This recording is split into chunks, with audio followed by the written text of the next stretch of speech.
Hello guys! Update muna tayo. Nandito ako ngayon sa greenhouse kasi inaayos ko yung mga kailangang ayusin. Lalo na ngayon, sobrang lamig talaga ngayon. Kailangan ko na naman tong lagyan ng tape para maayos. Today, sobrang lamig. Nasa 25 degrees at ayun ay katumbas ng mga negative 3.8 degrees sa Pilipinas. Kaya chinecheck natin yung mga insulation. Sinisigurado na walang singaw. Maayos pa rin ang takip para safe pa rin yung mga halaman. Sa ganitong panahon, doble ingat talaga. Kailangan hands-on at tutok sa detail para protektado pa rin kahit na malamig sa labas. Mahirap pero kailangan gawin. Pinaghirapan ko na i-build ang greenhouse na ito, kaya kailangan alagaan inside and out. Sa lamig na to, hindi mo maiiwasang isipin kung gaano kaiba yung sitwasyon sa Pilipinas.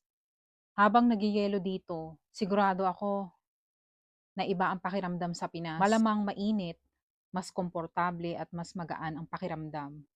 Iniisip ko kung kamusta na kaya yung pamilya ko doon. Kung okay ba sila, kung safe ba at comfortable sila sa ganoong panahon. Kapag ganito kalamig dito, mas tumitibay yung desire na kahit malayo tayo, maibibigay pa rin natin sa kanila yung warm, comfort at support na kailangan nila.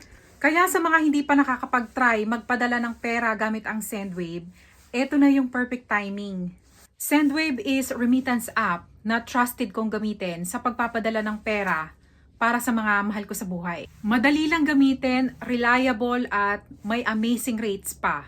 If you use my promo code KarenUS, makakakuha kayo ng $20 free credit sa very first transfer mo from US to Pinas. Pag na-download nyo na ang app, dito nyo ilalagay ang promo code. Sige, balik muna tayo dito sa pagtatrabaho dito sa greenhouse. Tatapusin ko muna yung pag-check at pagdidilig sa mga halaman.